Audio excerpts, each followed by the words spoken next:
So, first question is by Jel Isalina. When was the...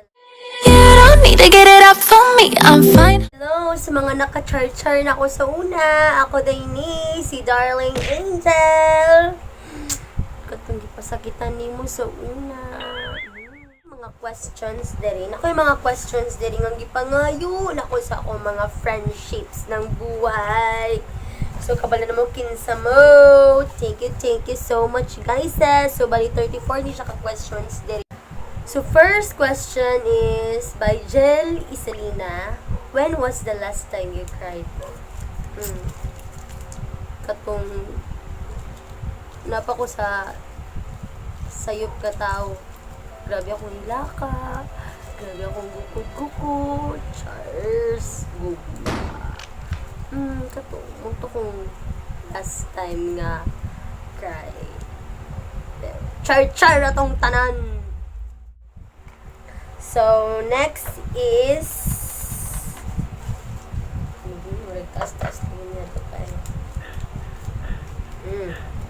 Mayo Tanaka. What is your biggest fear in life? So, my biggest fear in life is kana mo graduate na kung wala pa akong ginikanan. Dapat pag mo graduate ko pohon napasinanay tatay or makita ko nila nga masaka sa stage. Then next is tas madupag sa English ba magnasulit tayo dito. Tanong palibak. Megumi Tanaka. If there's one thing that you could change about your appearance, what would it be and why? Para sa ako wala ba eh. Kay if you are feeling na confident jud kasi mong kaugaling, wala na ka i-change yung up. Next is, what's the secret for a long-lasting relationship? Charot. By Moira De La Torre or Mikey De La Torre. Classmate. So, maybe what the secret for a long-lasting relationship? Koon siguro, magsinabta na. So, kung sa mong duwa, siya agad pa rin may kasinab. Kasi abot sa ko agad kaya naging ko masinabta na. Siguro, pray lang gid kay God. Kung kamo gid, di ba? So, magdugay gid mo na. Di ko matuwa nang maingon nga na dapat gid buhaton nang gid kabalo mo. Munang masakitan ta sa isa ka tao. Kay ginapilit na to atong self. Las maiya ta nga siya maato, nga bisag dili siya sa ato. Kaya ang Ginoo gid ang nakabalo sa tanan.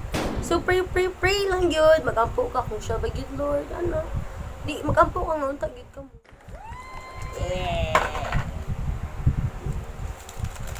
Lo, as okay na. Was what? Charot. May baba. So, Kenneth Lantukan. Kung naa na ta sa langit tanan, tagaan kag choice ni Lord nga mamili sa amo. Kinsa imong pilion og ngano? Grabe ka, lupsod ka niya. Patay naman ta niya. Grabe sa langit, kailangan niya po ta mamili. Siyempre, kung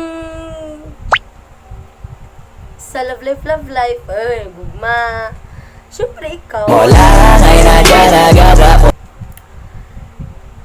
Gapray kita nga, successful tapon ka. Sana all. So, siyempre, ikaw gyapon. Diba? Ginanti ka diya, kiliki kayo. So, next, ganun cute ko. Bajin linto ka. Namangod ni Kenneth. Ganun cute ko. Ganun cute ka. Siguro ka-explore mo sa mga kuya. If you could give your younger self one piece of advice, what would that be? By Shanra Garcia. Advice is kato. Dapat dili ka mag-rush. Wait for kanang in the right time, in God's plan. So, dapat kay mas grabe ang plano sa Ginoo kaysa sa ato. So, abi na feeling nato is kato sa una day is mo lagi ni sa akong self, mo lagi ni kani sakto niya akong plano, sakto niya akong gibuhat. Dili di ay masakto di itong buhat sa Ginoo. Munang naiusahay nga atong mga plano sa una, atong gipangbuhat sa una, sayop dayto kay garage ta. So that's why dapat ita mag-rush. Na kumatas. Ita mag-rush sa mga butang nga atong dali-dali kay paingon ta sa sayop. Mapaingon ta sa sayop na tao. Next. Ang pakayod mo. Pulban yung basta English. Basta. Hala, walang palibak. Next, si Maymay. Pinsan. Maymay Uniho. Pinsan na stress jud ko ang imong question kay nag-usblit gyud ko ng rido. Sa ning rido kanang gaaway nga mga Muslim garido sila na. What? Pero nagkatawa diya. Nara. If you could live a life free though, what would you do differently knowing what you do now? Diba rido is kanang mabalik? Diba? Siguro na?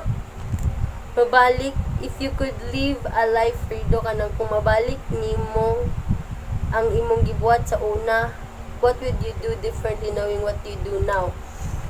Siguro ko sige, kung siya magibuhat sa una, may nakabalo ka, siya magibuhat sa una, nga dapat, different knowing what you do now. What would you do differently knowing what you do now? What you do now? To. Example, nakigibuhat sa una, dayon nagkitabo, dayon karon, pero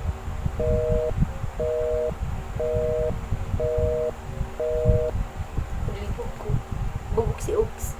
If you could live a life free though, what would you do differently knowing what you do now?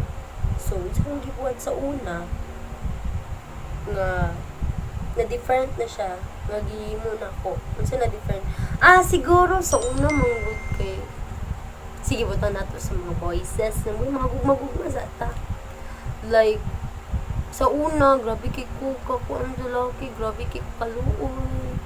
Sa paglagi fling-fling na higugma na dahil na masakitan tayo. Lakilak dahil na. Siguro kay kaning sa una kay grabe kay kumugugma. Murag halos ihatag mo na kung tanan. Murag may kwarta si Angela, wala ra ba? Yan bitong buhaton ang tanan. Then, karon ginabuhat gyapon ako siya. Pero nanay limit. Kay, nakaleson lang naman ko, dapat dili ni mo buhaton sa una. Kay mo lagingon ko, diba? Dili mag-rush, dili ka magplano nga ikaw ra. Dapat focus ka. Dapat kung sa gyatag sa mo sa Ginoo. Sige ka na sa nga plano ay pagbuot-buot. Kay, mapaingon ka sa'yo. Sina na siguro, ginabuhat gyapon ako nakaroon, pero nanay different.